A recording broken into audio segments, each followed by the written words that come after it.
Mecca Medina പുണ്യനഗരങ്ങളിൽ വിദേശികൾക്ക് നിക്ഷേപം നടത്താനുള്ള അനുമതി. വിശുദ്ധ നഗരങ്ങളിൽ റിയൽ എസ്റ്റേറ്റ് ഉടമസ്ഥതയിലുള്ള സ്ഥാപനങ്ങൾ വാങ്ങാൻ വിദേശികൾക്ക് ഇനി അനുമതി നൽകും.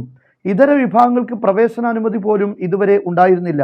പുണ്യസ്ഥലങ്ങളിൽ ഇതിലൂടെ സാംസ്കാരിക തകർച്ചയും ഇരു ഹറമുകളുടെ സുരക്ഷയ്ക്ക് ഇത് ഭീഷണിയാവുമെന്നും ഭയപ്പെടുന്നു. സിറിയയിൽ നിന്ന് സൈന്യത്തെ പിൻവലിക്കാൻ US പ്രസിഡന്റ് പദ്ധതിയിടുന്നു. 2014 സെപ്റ്റംബർ 22-നാണ് സിറിയൻ ആഭ്യന്തര യുദ്ധത്തിൽ അമേരിക്ക ഇടപെടുന്നത്. കുർദുകൾക്കുള്ള ധനസഹായം നിർത്തുമോ എന്ന കാര്യം വ്യക്തമല്ല. അങ്ങനെയാണെങ്കിൽ അത് ഇസ്രയേൽ നീക്കത്തിന് വൻ തിരിച്ചടിയായേക്കും. അതേസമയം അമേരിക്കയും ഇസ്രയേലും സപ്പോർട്ട് ചെയ്യുന്ന കുർദുകൾക്ക് നേരെ കഴിഞ്ഞ ദിവസവും തുർക്കി അതിശക്തമായ ആക്രമണം നടത്തി. സിറിയയിലെ നബൗസലാമിലാണ് കഴിഞ്ഞ ദിവസം ആക്രമണമുണ്ടായത്. 14 പേരെ കൊന്നതായി തുർക്കി പ്രതിരോധ മന്ത്രാലയം അറിയിച്ചു. സിറിയയിലെ ഹിംസിനോട് ചേർന്ന് തുർക്കി 2 സൈനിക താവളങ്ങൾ നിർമ്മിക്കുന്നതായി റിപ്പോർട്ട്. മുൻ സിറിയൻ പ്രസിഡന്റ് ബഷാറുൽ അസദിനെ കൈമാറാൻ സിറിയൻ നേതാവ് മുഹമ്മദ് അൽ ജൗലാനി റഷ്യയോട് ആവശ്യപ്പെട്ടതായി റോയിട്ടേഴ്സ് റിപ്പോർട്ട് ചെയ്തു. വിമത സഖ്യം സിറിയൻ തലസ്ഥാന നഗരമായ ഡമസ്കസിൽ എത്തിയതോടെയാണ് ബഷാറുൽ അസദ് റഷ്യയിലേക്ക് രക്ഷപ്പെട്ടത്. സിറിയയിലെ പുതിയ സർക്കാരുമായി ബന്ധം സ്ഥാപിക്കേണ്ടതുണ്ടെന്ന് റഷ്യ പറഞ്ഞിരുന്നുവെങ്കിലും ബഷാറുൽ അസദിനെ കൈമാറുന്ന കാര്യത്തെക്കുറിച്ച് പ്രതികരിച്ചിട്ടില്ല.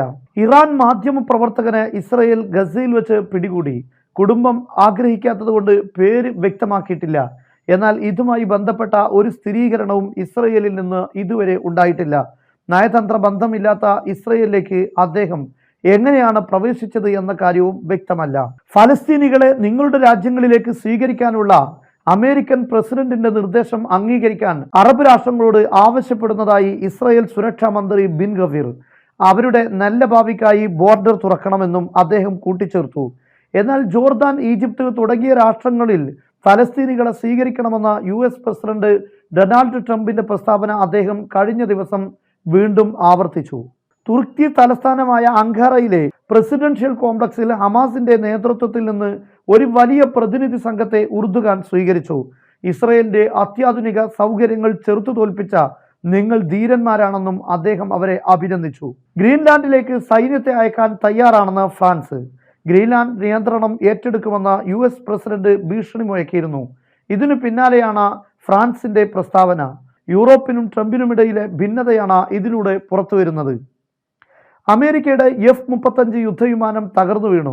പരിശീലനത്തിനിടയിൽ ലാൻഡ് ചെയ്യുന്നതിനിടെയാണ് തകർന്നത്. ചൊവ്വാഴ്ച എയർഫോഴ്സ് ബേസിലാണ് സംഭവം. പൈലറ്റ് സുരക്ഷിതമാണെന്ന് എയർഫോഴ്സ് കമാൻഡർ വാർത്താ സമ്മേളനത്തിൽ പറഞ്ഞു. US ഉപരോധത്തെ തുടർന്ന് ഇന്ത്യയും ചൈനയും റഷ്യയിൽ നിന്ന് എണ്ണ വാങ്ങുന്നത് മന്ദഗതിയിലാക്കി. ഇത് ഷിപ്പിംഗ് ചെലവ് വർദ്ധിപ്പിക്കുന്നതിനാൽ എണ്ണയുടെ വില വർധനക്കുള്ള സാധ്യത തള്ളിക്കളയാനാവില്ല. ഡീപ് സീക്കിനെ മറികടക്കാൻ കഴിയുമെന്ന് അവകാശപ്പെടുന്ന ചൈനീസ് കമ്പനിയായ ആലിബാബ മറ്റൊരു ആർട്ടിഫിഷ്യൽ ഇന്റലിജൻസ് പ്ലാറ്റ്ഫോം ആരംഭിച്ചു. അമേരിക്കയെ സംബന്ധിച്ചിടത്തോളം ഇത് മറ്റൊരു ഇടിത്തിയാണ്.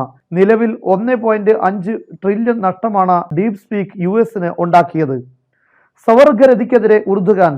ലോകമെമ്പാടും ഒരു പ്ലാഗ് പോലെ പടരുന്ന സവർഗരതിയിൽ നിന്ന് നമ്മുടെ യുവാക്കളെ രക്ഷിക്കാനുള്ള നടപടികൾ തുർക്കി സ്വീകരിക്കുമെന്ന് ഉർദുഗാൻ പറഞ്ഞു.